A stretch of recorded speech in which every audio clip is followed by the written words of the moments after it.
मैं Bhupesh Anand. Great morning, great morning. Lecture 13 बेटे, lecture 13 में की बात करेंगे। And I am doing cost management, cost accountant की नज़र से, फाइनेंस मैनेजर की नज़र से, फाइनेंशियल अकाउंटेंट के पॉइंट ऑफ व्यू से।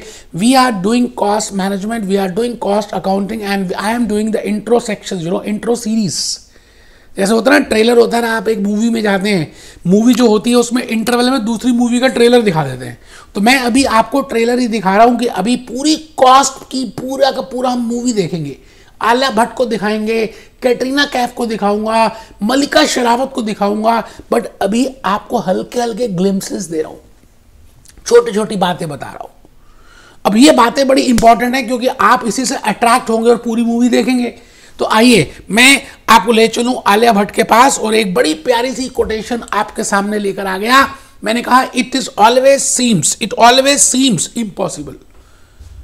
कोई भी इस दुनिया में जो काम किए ना लोगों ने, हमेशा पहले इम्पॉसिबल ही होते थे, बट जब आप उसको करते हैं ना तो वो पॉसिबल बन जाता है, क्योंकि इम्पॉसिबल खुद कहता है आई एम पॉसिबल। तो आप हिम्मत नहीं हारना, घबराना नहीं, आप बस आगे बढ़ते जाना। मुश्किलें आएंगी, परेशानियां आएंगी, दिक्कतें आएंगी, नए नए इश्यूज आएंगे, बट आप आगे बढ़ना, एक कदम और आगे, एक कदम और आगे, एक कदम और आगे। इन बातों के साथ बेटे मैं अपनी कहानी को दोबारा से स्टार्ट कर रहा हूं। मैं Bhupesh Anand. I think in this lecture number 13 I again continue with the classification of cost. एक बच्चा कह रहा है इतने दिन हो गए क्लासिफिकेशन ऑफ कॉस्ट खत्म ही नहीं हो रहा। बेटे ये भूपेश आनंद है जो डिटेल में लेक्चर आपको बता रहा है, एग्जाम्पल्स रोजमर्रा के दे रहा है, रियल लाइफ बातों से जल्दी समझ आता है आपको। तो मैंने कहा आई will be discussing with classification on the basis of management decision making and I have discuss so many types of cost, marginal, this, differential, opportunity, imputed, बड़ी सारी बताई। बस बेटे अब आज का लेक्चर और नेक्स्ट क्लास का लेक्चर है, ये पूरी कॉस्ट जो है मैनेजमेंट डिसीजन मेकिंग के हिसाब से जो क्लासिफिकेशन है कंप्लीट हो जाएगी। आज के इस लेक्चर नंबर 13 में मैं 3-4 तरह की कॉस्ट आपको बताऊंगा, क्योंकि वो सारे कंसेप्ट बड़े छोटे छोटे से हैं। जैसे first concept which I will be telling you is about product cost and period cost. No doubt I have already discuss that, but एक अलग से नाम आ जाए और आप घबरा ना जाएं, तो मैं भूपेश आनंद आपकी हेल्प करने के लिए आया हूं और मैं कहूंगा what is the meaning of product cost and what is the meaning of period cost, उसको देखेंगे। प्रोडक्ट कॉस्ट और पीरियड कॉस्ट को देखेंगे। उसके बाद आज ही के लेक्चर में हम डिस्कस करेंगे कंट्रोलेबल कॉस्ट एंड अनकंट्रोलेबल। कई बार आपके मन में जो थॉट्स होती हैं अपने आप आती रहती हैं, आती जाती हैं, आती जाती हैं, आप पता नहीं किसी के बारे में सोचते हो तो उसके थॉट्स आती रहती हैं। कई बार आपके कंट्रोल करने के बाद भी होती रहती हैं, कई बार अनकंट्रोलेबल होती हैं। तो I will discuss today that as a management decision maker whenever you want to decide something you have to be also aware of whether this cost is controllable और अनकंट्रोलेबल, क्योंकि आपको डिसीजन लेना है। क्योंकि uncontrollable को तो control कर ही नहीं सकते, जो आपके हाथ में ही नहीं है, तो आप क्या डिसीजन लोगे, खाक। तो आज मैं वो भी डिस्कस करूंगा। और बेटे सेकेंड लास्ट अवॉइडेबल कॉस्ट, कुछ ऐसी कॉस्ट भी होगी यार जो आप अवॉइड कर सकते हो। अगर आप फर्स्ट अटेम्प्ट में ही सक्सेस अचीव करो किसी भी एग्जामिनेशन में, तो बार बार एग्जामिनेशन फीस देने की जरूरत नहीं पड़ेगी। It means if you work hard from the beginning, from the first day, if you operate in a normal efficiency level, you can avoid so much examination cost, So I will discuss what I mean by avoidable cost, what I mean by skippable cost, what I mean by unavoidable cost discuss करेंगे। और conversion cost को भी आज discuss करूंगा। इसका मतलब मैं भूपेश आनंद आज आपके सामने 4 तरह की कॉस्ट को डिस्कस करने वाला हूं। आप बिल्कुल कमर सीधी करके बैठना बेटे, रजिस्टर ओपन कर लेना, लिखना, चालाकी मत दिखाना यार, हार्ड वर्किंग बनना। इंटेलिजेंस की जरूरत है ही नहीं यार, मैं इंटेलिजेंट नहीं हूं फिर भी इतना कुछ किया, I am just hard working. तो मैं आपको ये कहता हूं आपको हार्ड वर्कर बनना है।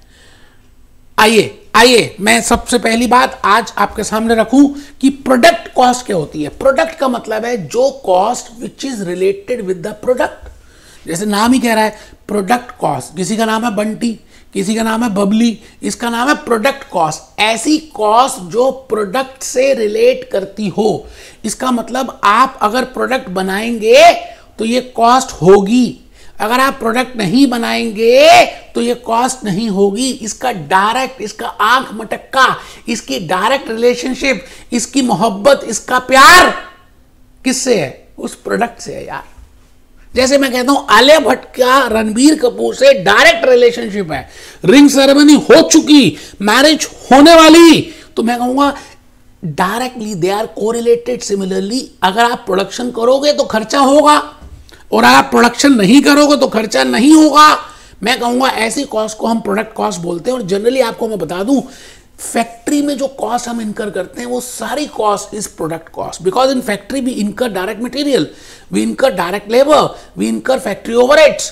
It means all that expense which is related with production, you know, and if I do production then I have to incur this cost, that is named as product cost. अब आप सोचेंगे कि product cost में और period cost में क्या difference है? बेटे मैंने आपको वैसे बताया था एक जमाने में, variable cost, fix cost, semi variable, semi fix, बहुत कुछ बताया हुआ है. पीरियड का मतलब होता है जो प्रोडक्शन से रिलेट नहीं करती. जनरली हम फिक्स कॉस्ट की बात करें कि आपका अगर एक पीरियड बीत गया, if time passes by, you have to again incur that cost, that is named as period cost. You getting my point? जो एक समय के बाद दोबारा से होगी, जैसे मैनेजर की सैलरी दोबारा से देनी पड़ेगी, रेंट देना पड़ेगा, एडमिन का खर्चा देना पड़ेगा, सेल्समैन की कमीशन, सेल्समैन की सैलरी देनी, it means that cost which is indirect, which is not related with production. इसका मतलब प्रोडक्ट कॉस्ट जनरली कहां पे होती है बेटे एडमिन डिपार्टमेंट में, बेटे सेलिंग डिपार्टमेंट में, क्योंकि वहां पे तो प्रोडक्शन होती नहीं. प्रोडक्शन हो या ना हो, you have to pay the salary to the accountant. It hardly matters whether you are doing any production और नॉट. तो बेटे पहले लिखना है, कमर सीधी कर लो, नहीं तो थप्पड़ मारूंगा बेटे बड़ी तेज. बता रहा हूं मैं आपको. आप फर्स्ट हेडिंग लिखो, period product cost. Cost which is dependent on product. बेटे डिपेंडेंट, आधारित जैसे होता है ना, सच्ची घटनाओं पे आधारित means, dependent means related on product. More production more expense. ज्यादा करेंगे, ज्यादा प्रोड्यूस करेंगे, ज्यादा पिज्जा बनाएंगे, डोमिनोज पिज्जा, ज्यादा एक्सपेंस होगा. कम बनाएंगे, कम होगा. बड़ी सिंपल सी बात है जी. मैं कहता हूं इस कॉस्ट का नाम है प्रोडक्ट कॉस्ट. एक बच्चा कहता है मैं लिखूंगा ही नहीं, वो बेवकूफ है. Product cost, product cost, product cost, cost which is dependent on product. More production more expense, less production less expense. बेटे मैंने आपको अभी अभी बताया कि एक कंपनी में 3 तरह के लेवल्स तो होते ही होते हैं. One is production level, factory level, second is office and admin level, and third is selling and distribution level. जो फैक्ट्री लेवल होता है, जहां पे प्रोडक्शन होती है, उस लेवल में, उस प्रोडक्शन में आप जो भी एक्सपेंस करते हैं बेटे वो सारा प्रोडक्ट कॉस्ट ही होता है. And the expense which is there in office and which is there in selling is all is period cost. अभी हम देखेंगे. पहले आप लिख लो बेटे. मैंने कहा product cost is factory cost. फिर मैंने कहा there are 3 levels in a manufacturing entity. मान लेते हैं कोका कोला की बात करें. कोका कोला में मैं तो कहूंगा इससे ज्यादा लेवल्स हो सकते हैं, बट 3 तो लेवल्स होंगे ही ना यार. First is factory, second is admin, third is selling, fourth is distribution. वो हमने ऑलरेडी एक्सप्लेन किया है मैंने आपको, when I classify the cost on the basis of functions. But अभी माय ऑब्जेक्टिव इज कि आपको बताऊं कि what is product cost and what is period cost. ठीक है जी. तो आइए मैं चाहता हूं कि आप पीरियड कॉस्ट लिखें, जो पीरियड से रिलेट करता है, जो समय से रिलेट करता है. समय बीत जाएगा तो आपको दोबारा से वो कॉस्ट देनी पड़ेगी. It is period cost. Generally ये फिक्स कॉस्ट ही होती है बेटा. बिल्कुल आप ठीक कह रहे हैं, आपकी बात बिल्कुल ठीक है. जो आप सोच रहे हैं बिल्कुल ठीक सोच रहे हैं. एक बच्चा कहता है क्या प्रोडक्ट कॉस्ट वेरिएबल कॉस्ट भी होती है? हाँ बेटे बिल्कुल ठीक सोच रहे हैं. नाम अलग अलग हैं, हमें ध्यान रखना है बस. Cost which is dependent on the period and not on the product. ऐसा खर्चा, ऐसी कॉस्ट, ऐसा एक्सपेंस जो टाइम पीरियड पे डिपेंड करता है, ना कि प्रोडक्ट के ऊपर, उसको हम कहते हैं पीरियड कॉस्ट. जैसे शॉप का रेंट, जैसे फैक्ट्री का रेंट, जैसे ऑफिस का रेंट, जैसे सेलिंग वेयर हाउस का रेंट. जैसे यू हैव टू पे interest on the amount borrowed from HDFC bank, तो लिखिए shop rent, staff salaries.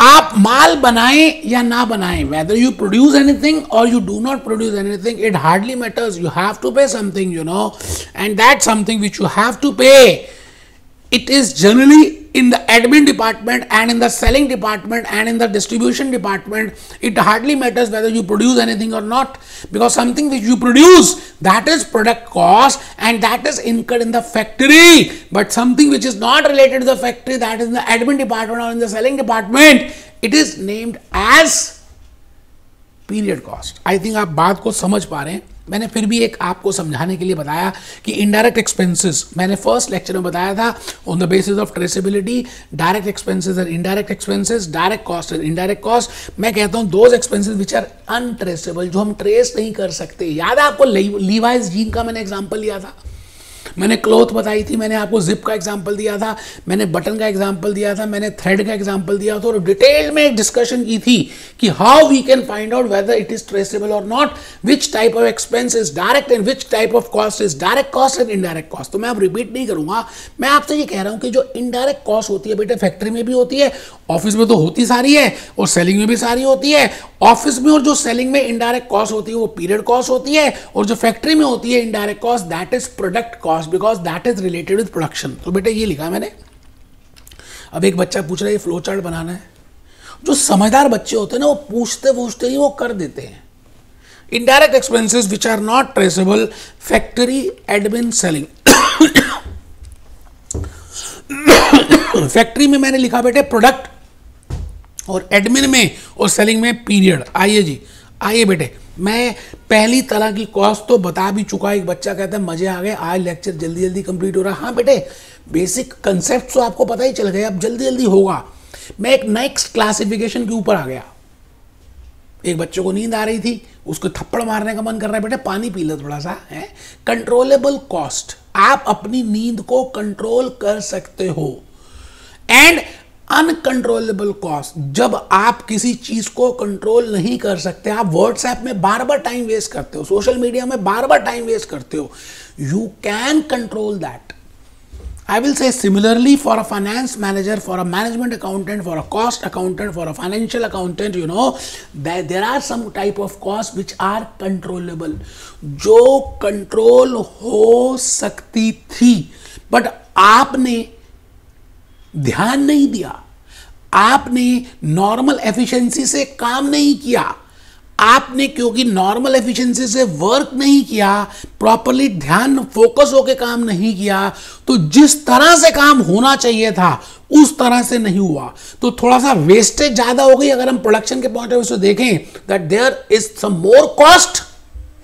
But भाई एक सामान है, एक शाही पनीर बनाना है, एक छोले भटूरे बनाने हैं, उसके लिए रॉ मटेरियल लगेगा। अब आपने जब वो भटूरा डाला तेल में, तो आपने ध्यान नहीं दिया, वो भटूरा नीचे गिर गया। अब नीचे गिर गया, दोबारा थोड़ी तेल में डालोगे, वो तो बेटा वेस्ट हो गया। बट अगर पूरा ध्यान देते तो वो भटूरा तेल में ही गिरता और आप उसको यूज कर सकते थे।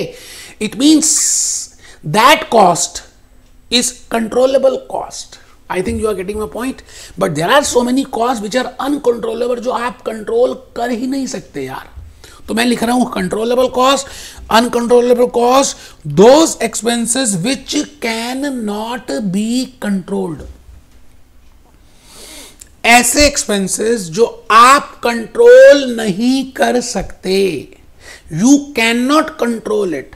जैसे आपके मन में 60,000 थॉट्स हर रोज आती हैं, 60,000 thoughts are coming in your mind, अपने आप आ रही हैं, आप सोच थोड़ी रहे हो, आती जा रही हैं, आती जा रही हैं, आती जा रही हैं, आती जा रही हैं। इसलिए तो कहते हैं मेडिटेशन करो। बेटे मेडिटेशन करने से आप उन थॉट्स पे कंट्रोल कर सकते हो।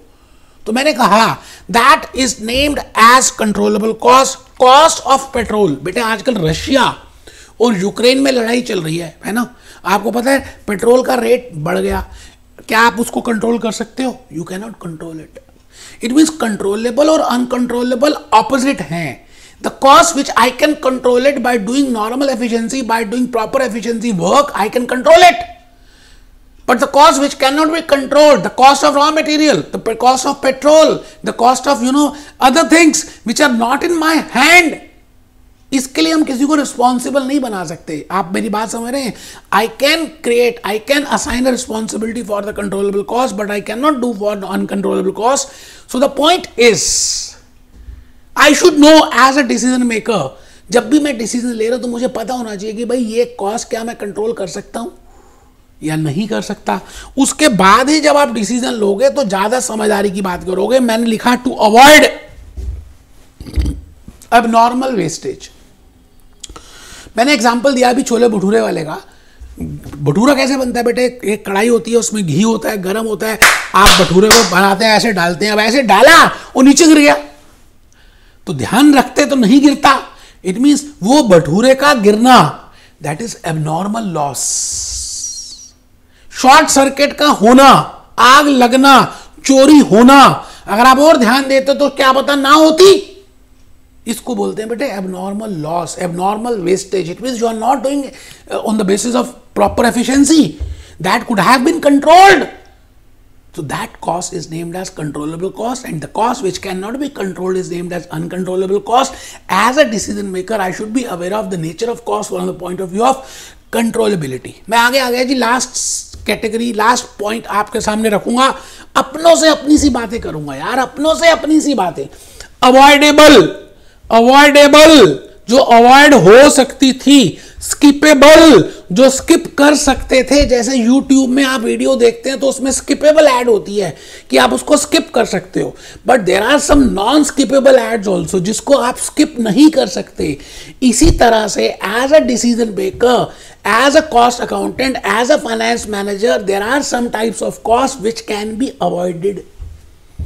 मतलब अगर वो नहीं भी करते तो काम चल जाता है यार। ऐसे ही हम घर में भी बड़ा सारा सामान खरीद लेते हैं जो यूजफुल नहीं होता, नहीं भी खरीदते तो काम चल रहा था। It mean I could have skip that. आप मुझे बताइए, अगर मैं आपके घर की बात करूं या किसी रामलाल के घर की बात करूं, there are two decisions to be taken. एक तो टीवी लेना है, बच्चों की एंटरटेनमेंट के लिए एलईडी टीवी को पाया करना है। दूसरा, उसी घर में ग्रैंडफादर की तबीयत ठीक नहीं है और वो हॉस्पिटल में एडमिट है, उनके मेडिकल एक्सपेंसेस पे करने हैं। आप मुझे बताइए इन दोनों एग्जांपल्स में कौन सी ऐसी कॉस्ट आपको लग रही है विच कैन बी अवॉइडेड और विच can B skippable and which can not be avoided? बिल्कुल ठीक बताया आपने बेटे का। Medical treatment of grandfather expense, that is unavoidable, that is unskippable. And the buying of that LED TV for entertainment, that can be skippable, हम उसको अगले महीने ले लेंगे यार। इसी तरह से as a manager, as a decision maker, there are so many types of costs which are some costs are avoidable, some are not avoidable, so you have to take into account। तो मैंने लिखा those types of costs which shall not be incurred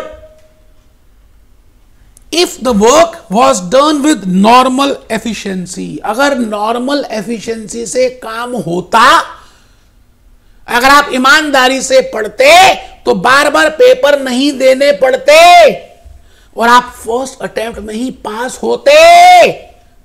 but आपने बेईमानी दिखाई, आपने चालाकी दिखाई, इसलिए फेल हो गए, इसलिए दोबारा पेपर देने हैं, एंड यू हैव टू पे again the fees. That cost is avoidable cost। वो दोबारा जो फीस पे किया, that could have been avoided if you would have worked at the normal efficiency level। मैं इसको अगर आपको मैन्युफैक्चरिंग एंटिटी के पॉइंट से बताऊं तो बताऊंगा बेटे, बताऊंगा। एक बच्चा ने तो लिखना ही छोड़ दिया बेटे, एक तो नाराज होकर बैठ गया है। वो कहता है सर आप ये बताओ सारी कॉस्ट एक साथ करा दोगे? बेटे छोटी छोटी कॉस्ट है, एक साथ नहीं कराऊंगा तो कब कराऊंगा यार, ये बताओ ना। ऑलरेडी 13th लेक्चर हो गया।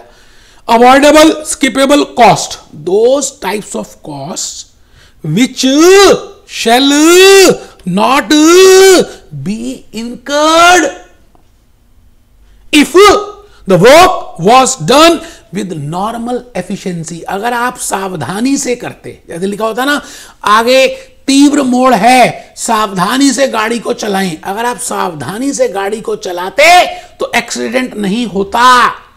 इट मींस अगर आप मैन्युफैक्चरिंग एक्टिविटी के प्रोसेसेस को, स्टेप्स को प्रॉपरली फॉलो करते तो नॉर्मल वेस्टेज ही होती, एबनॉर्मल वेस्टेज नहीं होती. It means that cost which can be avoided with your full 100% attention, that is named as avoidable cost.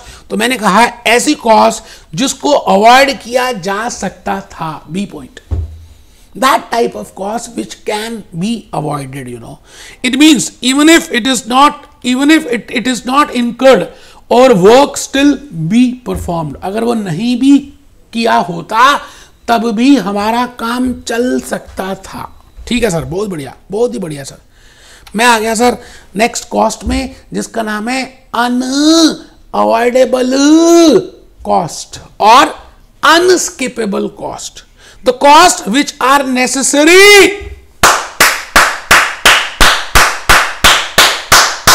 to be incurred, जो आपको इनकर करनी पड़ेंगी. आप अपना पल्ला नहीं झाड़ सकते. You have to do that. You have to work hard for getting success. बिना पढ़ाई के आप कैसे अवॉइड कर सकते? नहीं कर सकते बेटे. हाँ, पार्टी में जाना अवॉइड हो सकता है, बट पढ़ाई करना अवॉइड नहीं हो सकता अगर आपको सच में सक्सेस बनना है, सक्सेसफुल बनना है. तो मैंने लिखा cost which are necessary to be incurred. बेटे मैनेजर को सैलरी देनी पड़ेगी, फैक्ट्री को रेंट देना पड़ेगा, एडमिन को स्टेट देना पड़ेगा, तब तो जेल में जाना पड़ेगा, जेल की रोटी खानी पड़ेगी. You have to do that, you have to do this. So that type of cost is named as unskippable cost. I think you are getting my point. All manufacturing steps. भाई Coca Cola को बनाने में कुछ manufacturing steps होंगे, आप वो skip थोड़ी कर सकते हो. बॉटल है, बॉटल को वॉश करना है, उसमें फिर गैस आएगी, उसमें फिर लिक्विड आएगा, उसको कैप को close. It means that cost which are that has to be incurred. All manufacturing processes, all manufacturing steps are to be done. उसको हम बोलते हैं बेटे unskippable, unavoidable. I think you are getting a point. Advertisement expenses.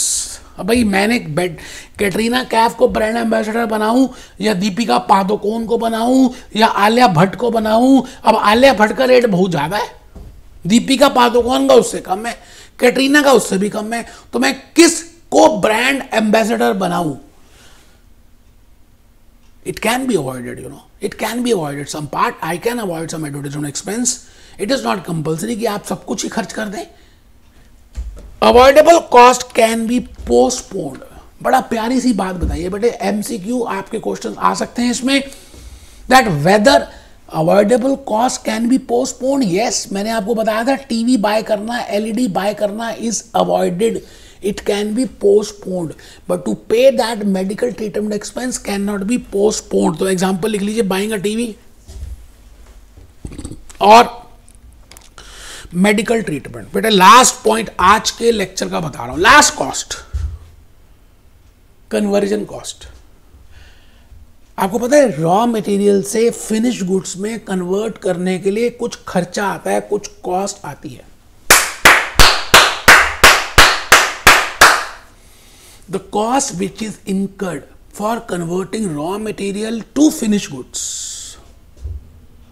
Raw material से finish goods में convert करने की जो कॉस्ट लगती है, जैसे पिज़्ज़ा बनाने में जो कॉस्ट लगती है, आप रॉ मटेरियल परचेज करते हैं डोमिनोज पिज़्ज़ा, उसमें फिर आप उसको चीज़ डालते हैं, उसमें कैप्सिकम डालते हैं, उसमें टोमेटो डालते हैं, उसमें ऑनियन डालते हैं, उसमें ऑर्गेनो डालते हैं, उसमें बड़े सारी चीज़ें और डालते हैं. फिर आप उसको डीप पैन में लेके जाते हैं, उसको फ्राई करते हैं, उसको ये करते हैं. द खर्चा which is there to convert that raw material to finish good, that खर्चा, that expense, that cost is named as raw material. मान लेते हैं आपने रॉ मटेरियल 200 रुपए का लिया और पिज़्ज़ा आपने 500 रुपए का बनाया, तो वो जो 300 रुपए का डिफरेंस है ना, उसको हम बोलते हैं कन्वर्जन कॉस्ट. रॉ मटेरियल की नहीं, रॉ मटेरियल को फिनिश गुड्स में बदलने का जो खर्चा आता है उसको कन्वर्जन कॉस्ट बोलते हैं. आप लिख लो, थप्पड़ मारूंगा बढ़िया, कमर सीधी करो भैया, आप प्लीज लिखो. Cost incurred for converting raw material to finish goods. Cost incurred for converting raw material to finished goods. Cost incurred for converting raw material to finished goods. मान लेते हैं you have purchased a raw material of ₹100 and you are selling it at and the cost you have incurred is 300 rupees. The 100 rupees is for raw material and total 200 is other than raw material. So I will say 200 is conversion cost. ठीक है जी, आराम से बेटे बनाओ। बेटे बड़ी मेहनत की, आपको क्या बताऊँ, 100 रुपीज़ और 300 रुपीज़, आपको क्या बताऊँ बेटे, मैं बस बता ही तो नहीं सकता, मैं क्या बताऊँ बेटे, मेहनत तो आपको दिख ही रही है। मैं आपके सामने विकिपीडिया में आया और मैंने और भी बड़ी सारी बातें आपको बतानी है, आप एक बार देखेंगे तो आपको अच्छा लगेगा। मैं कहता हूँ जी विकिपीडिया एक ऐसी साइट है, जब भी जो भी लेक्चर मैं आपको देता हूँ ना, उसकी थोड़ा सा वैल्यू एडिशन किया करो, और वैल्यू एडिशन में आपने सारी बातों को लिखना है और एक बार विकिपीडिया से देखना है। मैं कहता हूँ जी मैं कॉस्ट की बात कर रहा हूँ, प्रोडक्शन की बातें कर रहा हूँ, रिसर्च की बातें कर रहा हूँ, आई थिंक आप समझ रहे हैं। मैं लेकिन दूसरी साइड में पहले आ जाऊं और आपको बताऊं कंट्रोलेबल कॉस्ट, अनकंट्रोलेबल। एक बच्चे ने मूड खराब कर लिया, उसने कहा सर आपने गाना बोला था। लो यार पहले गाना ही देख लो बेटे, आप लो बेटे, आप मन खराब मत करो, आप जो कहोगे मैं वैसे करूंगा, बस आप मन खराब नहीं करेंगे। आप कमेंट्स में लिखेंगे कि ये कौन सी मूवी का गाना है, और आपको भी बिल्कुल ऐसा ही बनना है, ऐसा ही बनना है, ऐसा ही बनना है बेटे। बेटे ऐसा ही बनोगे तो आपको अच्छा लगेगा। आप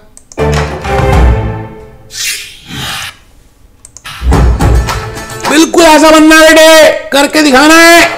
यस, कैसे कैसे बेटे, कैसे गाना देखो कितना बढ़िया सा लग रहा है